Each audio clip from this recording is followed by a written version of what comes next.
Madhya Pradesh high court বুধবার BJP নেতা ও রাজ্যের মন্ত্রী কুনওয়ার বিজয় শাহের বিরুদ্ধে অবমাননাকর মন্তব্যের অভিযোগে এফআইআর দায়েরের নির্দেশ দিয়েছে। কর্নেল সোফিয়া কুরেশিকে নিয়ে করা মন্তব্য আর সেই মন্তব্য সমাজ মাধ্যমে ভাইরাল হওয়ার পর ব্যাপক বিতর্ক সৃষ্টি হয়।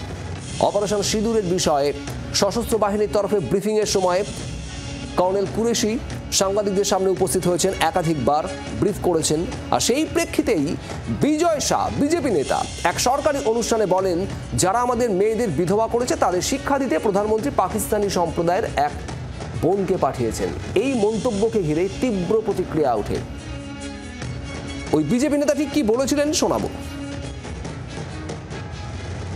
और जिन्होंने हमारी बेटियों के सिंदूर उजाड़े थे वही कटे पिटे लोगों को हमने उन्हीं की बहन भेज करके उनकी ऐसी की तैसी करवाई। उन्होंने कपड़े उतार उतार के हमारे हिंदुओं को मारा और मोदी जी ने उनकी बहन को उनकी ऐसी की तैसी करने हमारे जहाज से उनके घर गए।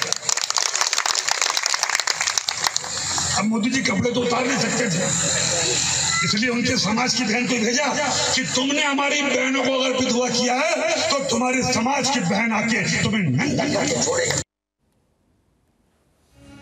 কুনওয়ার বিজয় শাহ তার এই মন্তব্যের জন্য আদালত ইতিমধ্যে এফআইআর দায়েরের নির্দেশ দিয়েছে। এ নিয়ে আমরা কথা বলেছি বিজেপি নেতা দিলীপ ঘোষ, তিনি কি বলছেন শোনাবো। যারা সেনা ভারতের জন্য লড়াই করছেন, মহিলা পুরুষ নির্বিশেষে, তারা আমাদের কাছে গর্বে।